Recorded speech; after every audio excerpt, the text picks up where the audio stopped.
الحمد لله وحده والصلاة والسلام على من لا نبي بعده أما بعد فأعوذ بالله من الشيطان الرجيم بسم الله الرحمن الرحيم وإن تعدوا نعمة الله لا تحصوها صدق الله العظيم.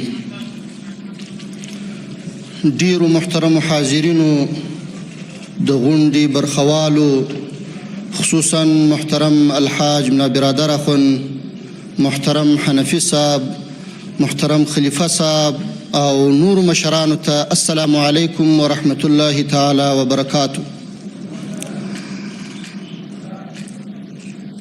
محترمو تر ټولو لومړی تاسو ته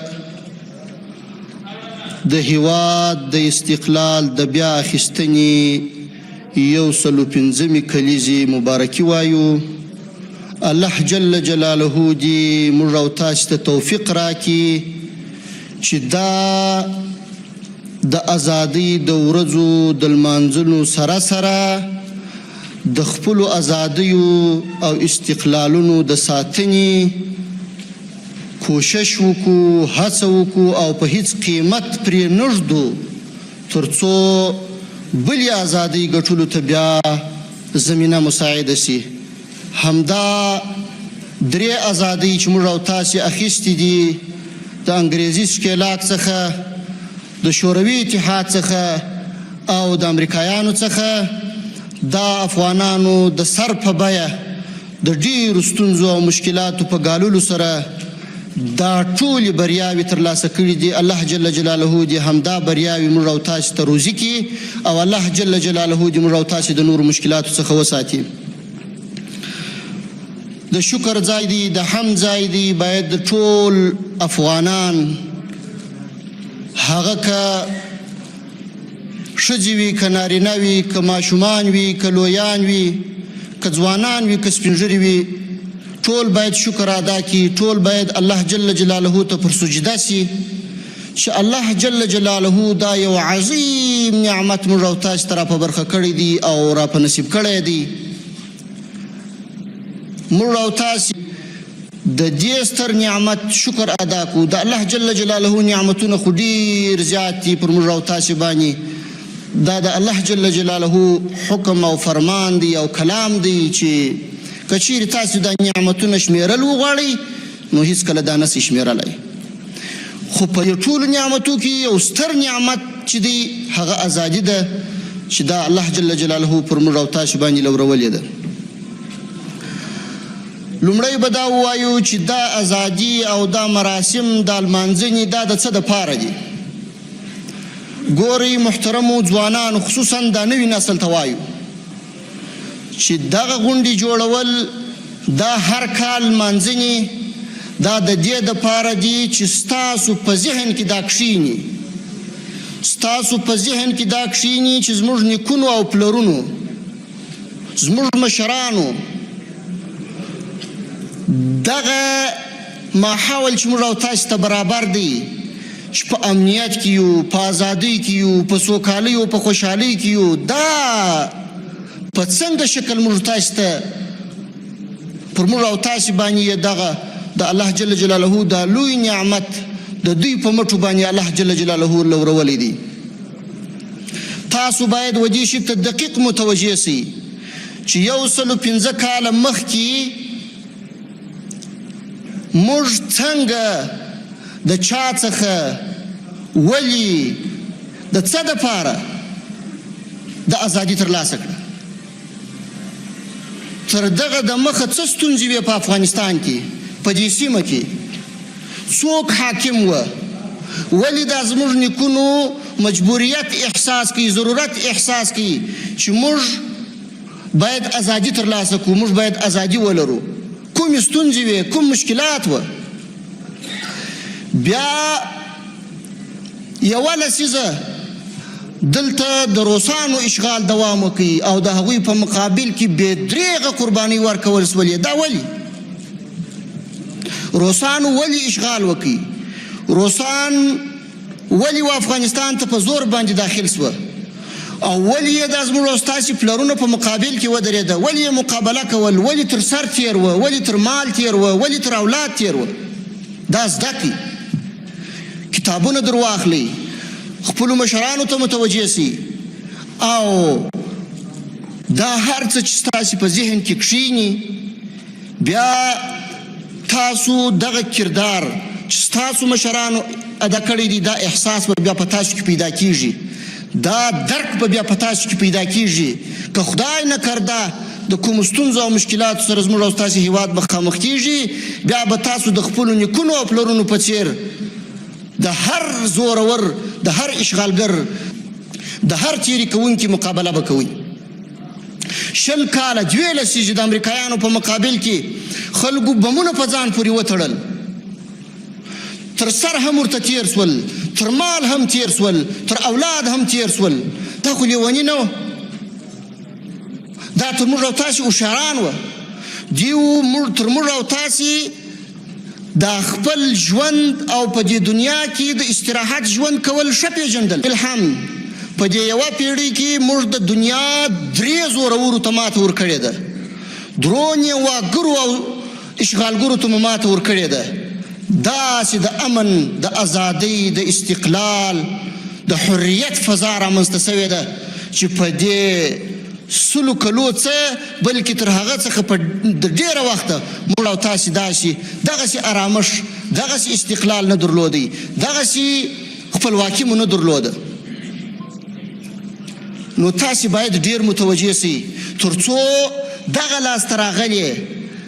لاسته راغلې سوکالي، خوشحالي او استقلال او خپلواکي دا راڅخه د لاسه ونوځي او دا وساتو. دا موږ په داسې طریقه ساتلی سو. ګورئ، د افغانستان مجاهد ولس تاسې ته وایم چې خپل په منځ کې وحدت ټینګ کړي، اخوت یو د بل سره ورورګلوي اختیار کړي، قومي تعصبات، ژبني تعصبات او سمتي تعصبات دا ټول ترک او تر شا وغورځوئ. د هر ژبې، د هر قوم او د هر سمت چې یاست پر کلمه د لا اله الا الله محمد رسول الله سره راجمع سئ، او پر دې کلمه چې دا هیواد زموږ او ستاسو د ټولو مشترک هیواد دی.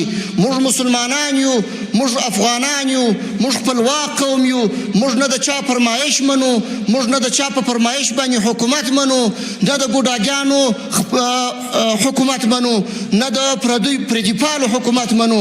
دلته موږ د خپلو ویاړلو قهرمانانو حکومت منو، څوک چې نه د چا تر تاثیر لاندې دي، نه د چا فرمایش منلی دی، نه د چا په حق کې تجاوز کړی دی، بلکې یوازې د خپلې خاورې او د خپل دین څخه دفاع کړې ده، او موږ تاسې ته یې دا حریت را بخښلی دی.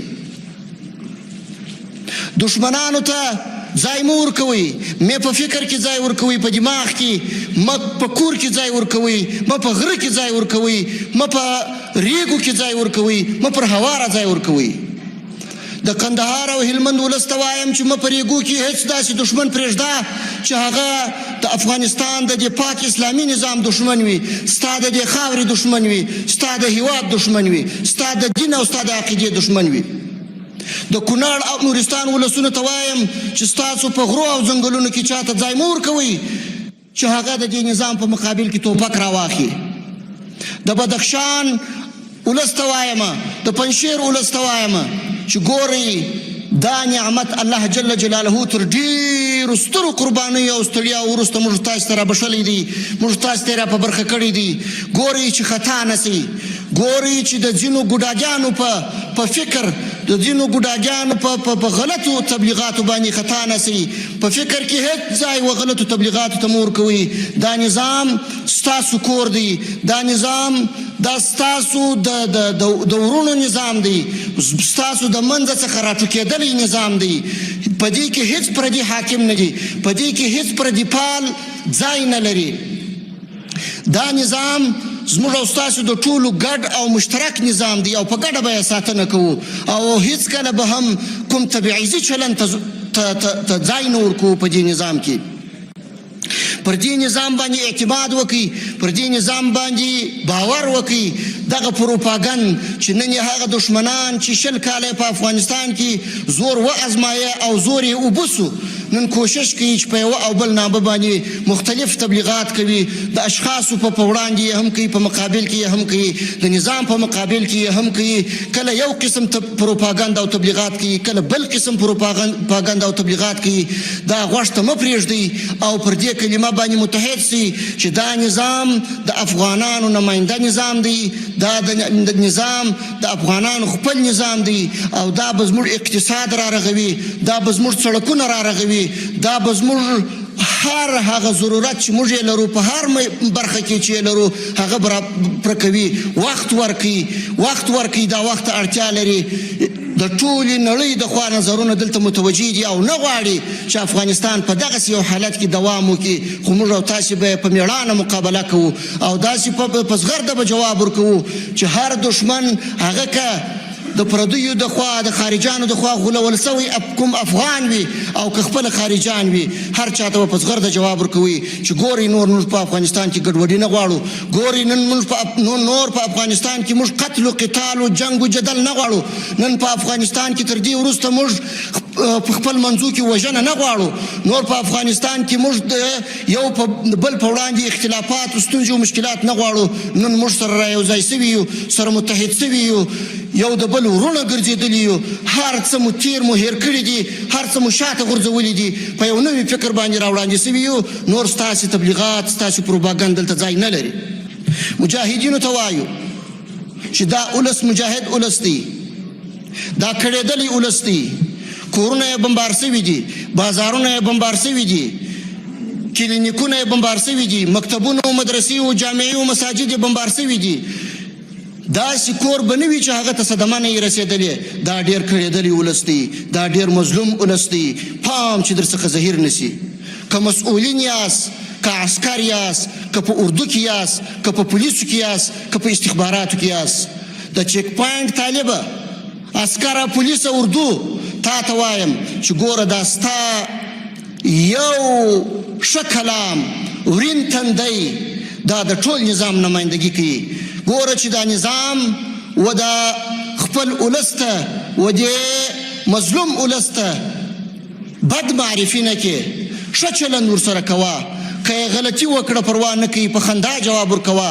که یې سهوه وکړه، که یې ستا په حق کې تجاوز وکړي پروا نه کوي. ستا توپک په لاس کې دی، ستا سره عجز عاجزي ښه خوند کوي، ستا سره تکبر خوند نه کوي، ستا سره د انتقام اخیستنه خوند نه کوي، ستا سره مقابله خوند نه کوي.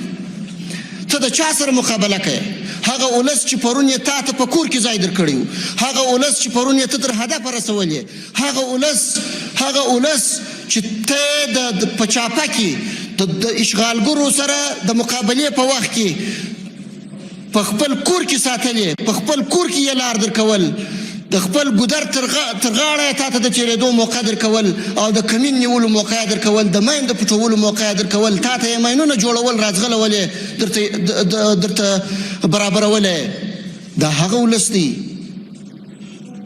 د دې احترام وکړي، عزت یې وکړي، په کامله معنا یې عزت او احترام وکړي. ګورئ چې دا نظام چې دی تاسو یې نمایندګان یاست د دې ولس په وړاندې. نه هر ورځ زه د ولسي خلکو سره مخامخ کېدلی سم، نور سره مخامخ یم، نه یو بل مشر ورسره مخامخ کېدلی سي، نه محترم امیر المؤمنین صاحب، نه رئیس الوزرا صاحب، نه نور وزیران صاحبان، نه قمندانان مخامخ کېدلی سي.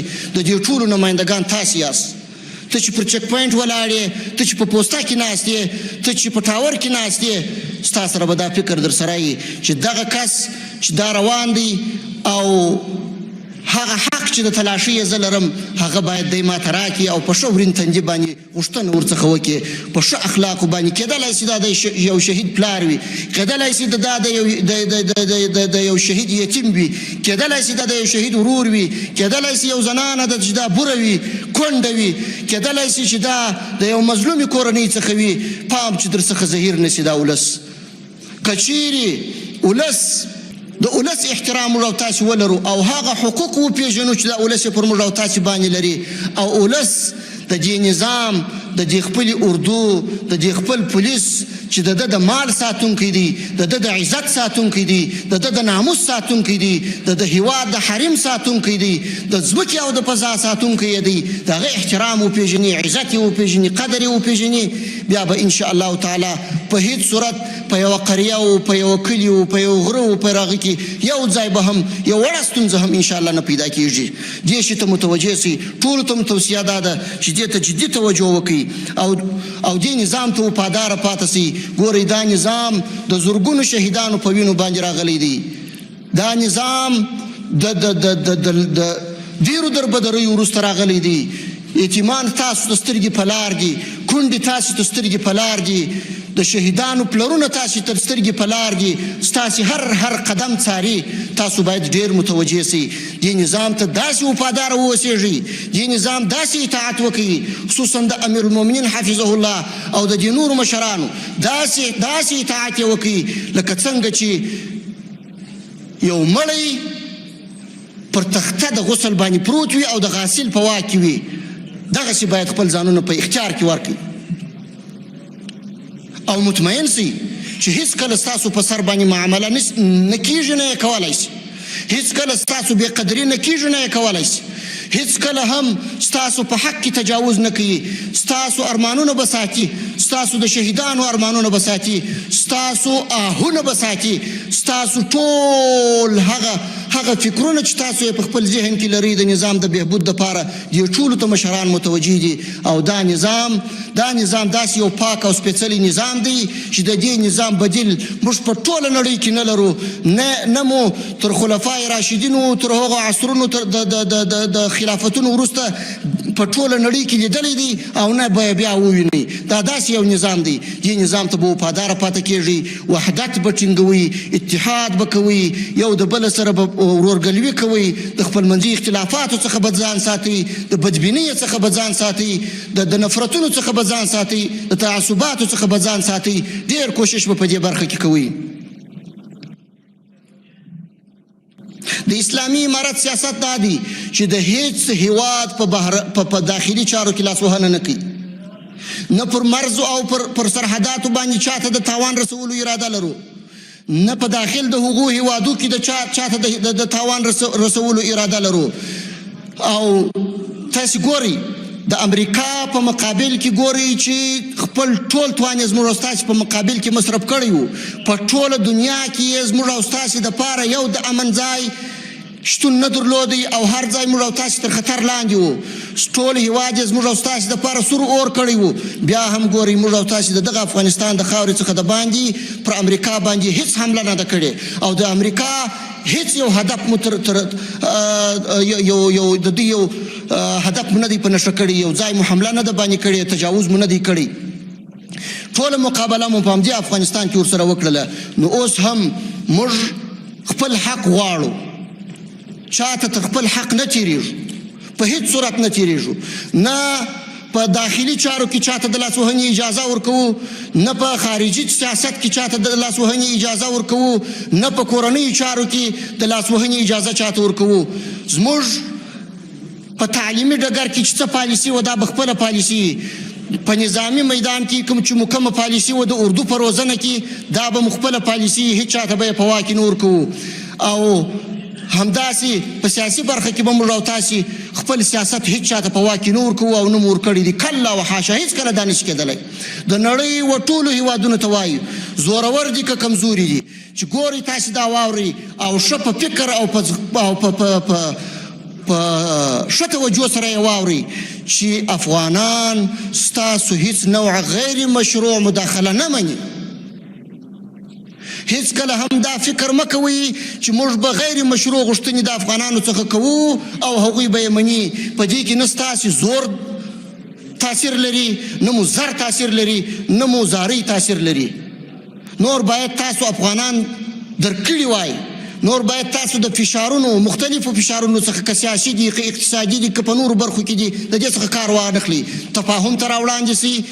په متقابل احترام اړیکې در سره غواړو، د امریکا سره هم غواړو، د هغو هیوادونو سره چې دا 20 کاله پر افغانستان باندې یرغل کړی و د هغو سره هم په متقابل احترام ولاړې. سیاسي او اقتصادي اړیکې غواړو، د روسانو سره هم غواړو، د چینایانو سره هم غواړو، د ګاونډیانو سره هم غواړو. هیڅ چاته دا بد اراده او بد نیت نه لرو. ټول دې په ښه نیت باندې راوړاندې سي، زموږ دروازې په وړاندې خلاصې دي. یو اطمینان و دې ولس ته ورکوو چې موږ به انشاء الله تعالی دا اردو چې تاسو یې وینئ دا به مستقله ساتو. دا اردو به د هیڅ چا تر تاثیر لاندې نه وي. دا اردو به ستاسو د عزت، ستاسو د مال، ستاسو د ناموس ساتونکی وي. دا اردو به د هیواد د حریم څخه دفاع کوي. دا اردو به د هیواد د سرحداتو څخه دفاع کوي. او په دې برخه کې موږ کوټلي ګامونه اخلو چې په هره برخه کې خود کفاسو، په هره برخه کې موږ پر خپل پښو ودرېږو. ټولو ګاونډیو هیوادونو ته ښه پیغام لرو، د ورورګلوۍ پیغام لرو چې هیڅکله هم کوشش مه کوئ چې یا پر سرحداتو کې د ډیورنډ پر فرضي کرښه یا په نورو ساحو کې موږ ته مشکلات ایجاد کوي یا زموږ په وړاندې خنډونه ایجاد کوي. موږ که پر سرحداتو باندې حلقوي سړک تېروو، موږ که پر سرحداتو باندې پوستې او بیزونه جوړوو، موږ که پر سرحداتو باندې قوتونه ځای پر ځای کوو، دا ستاسو دپاره خطر نه دی، بلکې دا موږ د خپل هیواد د ساتنې دپاره کوو، د خپل حریم او د خپل عزت د ساتنې دپاره یې کوو. دا زموږ فریضه ده، تر دې موږ هیڅکله نسو تېرېدلی. په هر قیمت به موږ د دې هیواد ساتنه کوو، په هر قیمت به موږ د دې هیواد څخه دفاع کوو.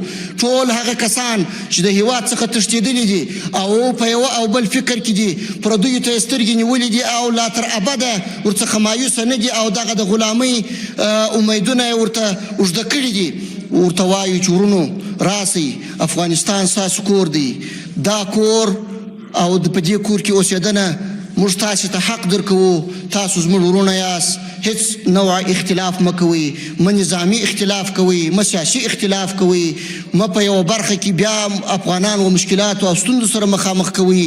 راسئ زموږ ورونه یاست، کښېنئ په خپلو کورونو کې ژوند وکړئ، زندگی وکړئ، تجارت وکړئ، هر څه چې مو مشروع په دې هیواد کې تاسو کوئ، زموږ لخوا به تاسو ته اجازه یي، موږ به ستاسو امنیت ساتو، موږ به ستاسو سره همکار یو، موږ به ستاسو په خدمت کې یو. خو که بیا هم یو بدمرغه انسان پیښیږي او هغه بیا هم د دې ټولو حسناتو، د دې ټولو نیکیو، د عفوي او د دې ښه نیت سربیره بیا هم دی غولول کېږي د پردیو د خوا څخه او لمسول کېږي د پردیو د خوا څخه، یو ځای امنیت اخلالوي، یا په یو غره کې، یا په یو ځنګله کې، یا په هواره کې، یا په داخل د افغانستان کې، یا پر سرحداتو د افغانستان، یا په ښارونو کې دا غږ مو واورئ او دا اخطار مو واورئ چې هیڅکله موږ تاسو ته اجازه نه درکوو. تاسو به د عدالت او د قانون منګولو ته سپارو، تاسو به د اسلامي شریعت منګولو ته سپارو، تاسو باندې به اسلامي شریعت جارو کوو. په هیڅ قیمت موږ نه پرېږدو نور چې افغانستان بیا امن شي، په هیڅ قیمت موږ نور نه پرېږدو چې په افغانستان کې بیا جنګ و جګړې او مشکلات ایجاد شي. تاسو باید نور دا خبره درک کړئ او د خپلو دغو ناوړو کړنو څخه لاس واخلئ. هغه که داعش دي، که باغیان دي، که هر څوک دي، ټول باید په زغرده واوري چې په هیڅ قیمت موږ د چا زور ته نه یو تسلیم سوي. هغه که په هر نامه او تر هر عنوان لاندې وي، موږ په دې خاوره کې یو اسلامي نظام حاکم کړی دی. تر مرګ او تر اخري سلګۍ به د دې څخه دفاع کوو، تېښته او ځغاسته نه لرو او پر میدان باندې به درته ولاړ یو، مقابله به درسره کوو او په هیڅ قیمت به انشاء الله د الله جل جلاله په نصرت تاسو په خپلو شومو اهدافو کې کامیابه نه سئ. واخر دعوانا ان الحمد لله رب العالمین.